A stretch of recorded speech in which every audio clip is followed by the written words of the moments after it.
For 10 days, doctors at Salisbury District Hospital battled to save the life of Don Sturgess to no avail.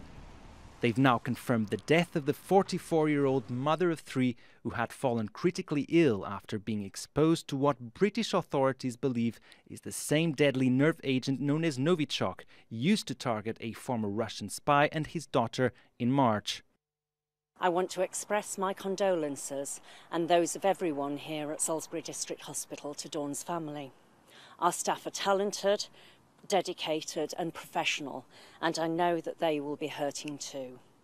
They did everything that they could. We continue to treat one other individual who remains in a critical condition.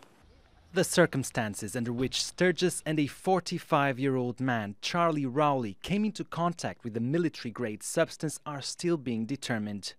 But a tweet from the British Prime Minister following the news of Sturgess's death leaves no doubt as to the nature of the investigation.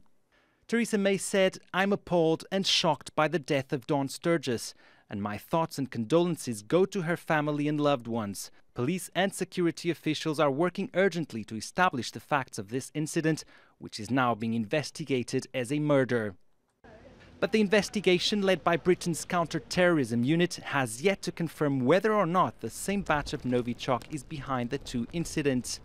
Sturgess and her friend came into contact with the poison in the town of Amesbury, just 11 kilometers away from Salisbury, where the Skripals were attacked. Britain's public health authority has tried to calm locals' fears of contamination. The risk, Public Health England has said, is very small, and it is very small because there's not a lot of it. There's a very large area, and you have to come in physical contact with it with your bare skin because it's absorbed through the skin. But if you do, we now see how lethal this agent is. After the March attack on the Skripals, British politicians were quick to point the finger at Moscow, sparking the biggest Western expulsion of Russian diplomats since the Cold War. But there is still no confirmation yet as to how a deadly nerve agent ended up on the streets in a usually quiet corner of southern England. Joao Silva, Al Jazeera.